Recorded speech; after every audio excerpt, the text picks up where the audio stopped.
Hey guys, how's it going? This is a video I'm going to make to accompany my PTR new build of Tyrande guide that I just put out. And this is just going to be going a little bit more in depth on the talents I took in this game and the reasons why I took them, because some of them were not standard. So at level 1, we have the quest tier, as I like to call it. All of these level 1 talents give repeatable quests. Both Ranger gives a repeatable quest to boost Sentinel, Lunar Blaze gives a repeatable quest to increase Lunar Flare, and Ranger's Mark is a repeatable quest to increase the effectiveness of Hunter's Mark.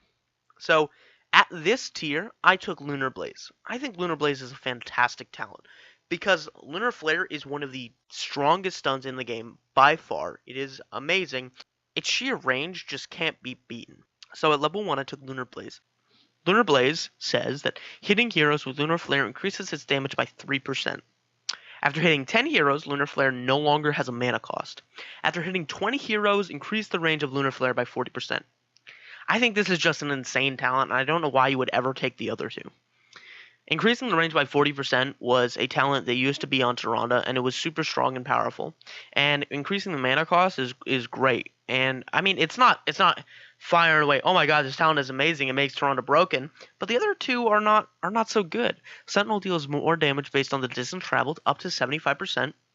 You're really not gonna get cross map Sentinel owls off. I mean, maybe on a map like Blackheart's Bay, or Brax's Holdout, or perhaps Dragonshire, if you know exactly where they are, but you're really not going to get that damage. But the repeatable quest is hitting enemy heroes with Sentinel increases the maximum damage bonus by 3%. Now this talent, I admit, may be good in a Sentinel focused build, but I don't think a Sentinel focused build is what you want to be doing if you're a solo healer like I was in this game. A lot of the times on PTR, Tyrande is a solo healer right now because everybody's playing Alarak, Tyrande, and D.Va, and nobody cares about picking a second healer. So Tyrande often is a solo healer, and I don't think this one, you can't go for a Sentinel build and try to be a solo healer. Ranger's Mark. Basic attacks reduce the cooldown of Hunter's Mark by 1 second. Every 60 basic attacks against enemy heroes increases the duration of Hunter's Mark by 1 second. This is a pretty good talent. I'm going to be honest. This talent is pretty good. It is exceptionally well if you're on an auto-attack focused team, like with a Raynor or a Vala or an Illidan or a Falstad or something like that. Your allies are going to be consistently hitting your Hunter's Mark talents, or if you're just on a high damage output team. This is also really good if you're like an off support, and maybe you've got another support like a high healing one like Uther or Malfurion. Works really well in that situation because you can consistently put out the damage and keep your Hunter's Mark up for, most of the time, because if you increase the duration and reduce the cooldown, you're going to have Hunter's Mark up 90% of the time. And it's pretty good in a Hunter's Mark focused basic attack damage build. Now, at level 4, I took Moonlit Arrows. Again, because I'm a solo healer, and the enemy team only had 1 stun. I'd say far and away, the best talent at this tier is Celestial Attunement. No contest. It's a cleanse on a 12-second cooldown, and that cooldown gets reduced for every basic attack you hit by 2 seconds. That's insane. It's basically a constant cleanse. I mean, if you play well. And also, Light of Loon may be used for 3 within 3 seconds if you cleanse someone with it. That's crazy. It's pretty good.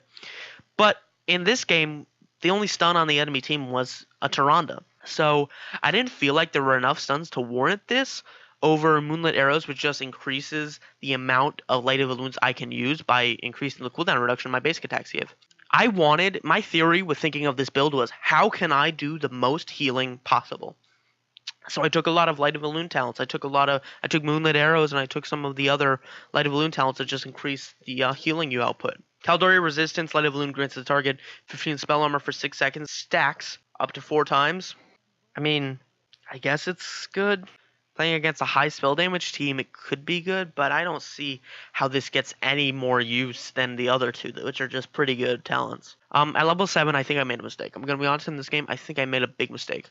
My thinking was that since they only have a single tank, and it's D.Va, and once you kill D.Va, she's still alive, I'm not going to take Darnassian Archery, because Darnassian Archery is really when you're going to be hitting the same enemy hero, which is usually going to be a tank.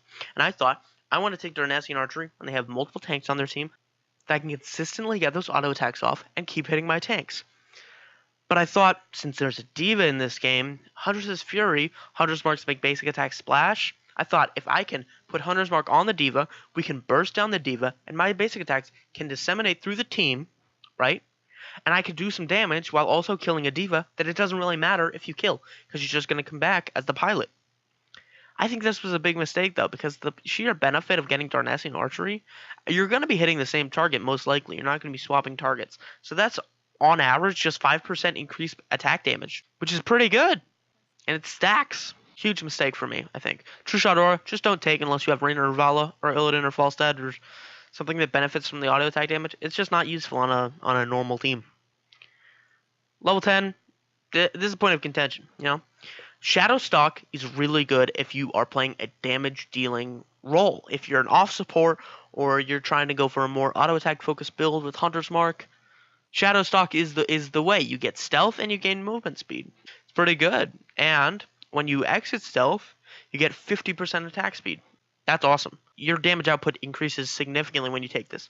But if you're not going for that build, I think Starfall is amazing. The reason being, Starfall has a new talent. At level 20, Starfall gives you Celestial Wrath. Starfall applies Hunter's Mark to heroes.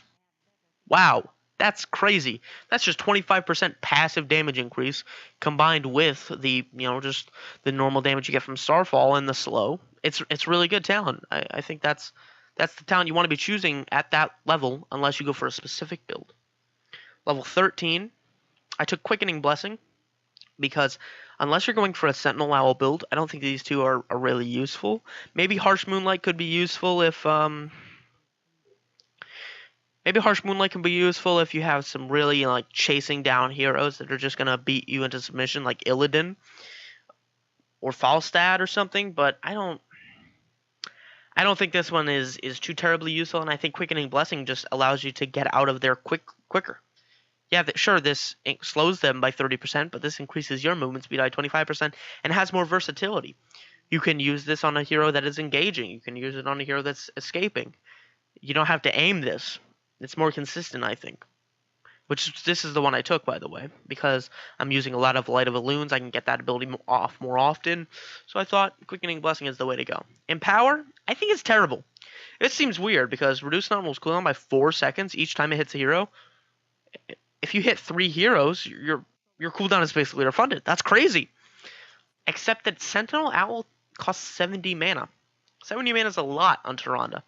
If you consistently keep pumping out Sentinel Owls, you're gonna run out of mana and you can't do any heals, and you're gonna be kind of gonna be caught out, and you can't put out any more damage because your entire build is focused on Sentinel Owls. So, maybe I'm wrong, maybe I'm looking at it the wrong way, and maybe you can just do stupid damage by just throwing Sentinel Owl out every 2 seconds, but in my opinion, this one isn't very good. Level 16, I took Overflowing Light. Again, going with the theme, I want to pump out Light of Illusion as often as I can. This increases the Light of Illusion healing while at high health. I thought if I was at high health, I can just, heal my allies a lot, and we had a fairly, dive comp. So I took that one. Mark of Mending, I think is pretty good if you're on a Rainer or Vala compilation, where you have a lot of auto-attacking heroes. It's super good. You don't even have to do anything. They just get healed from attacking. Or if you're doing a Hunter's Mark focus build, I think this would be really good as well. Illusion's Chosen, basic attack heal a target ally. On average, this is going to get you about 2,500 to 3,000 healing done, which isn't a lot, but you got to remember this is passive healing. I think this one deserves some consideration if you're not going for a Light of Loon focus build, but I just think this one's really good. This one's more situational, but I don't think you should count this one out.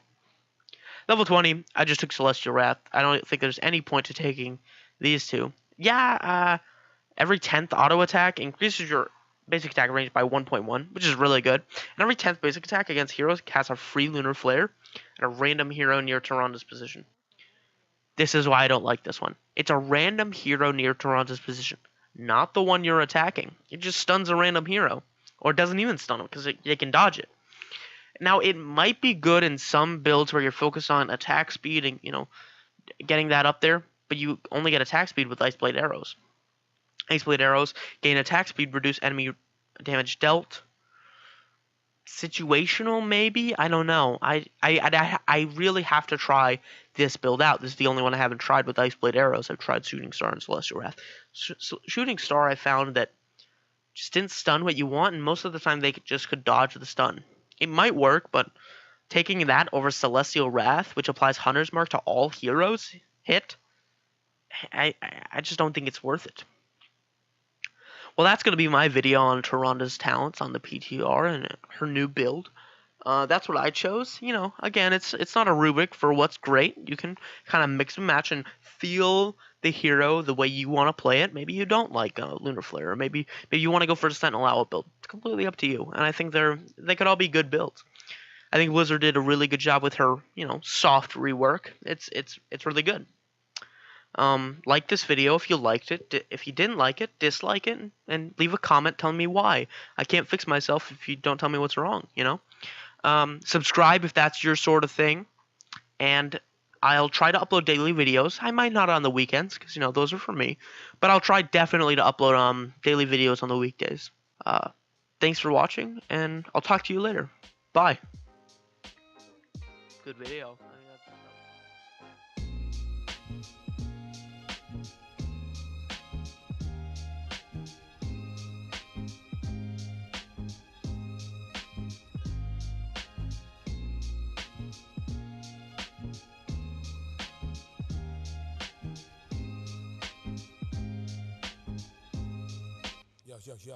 Yo.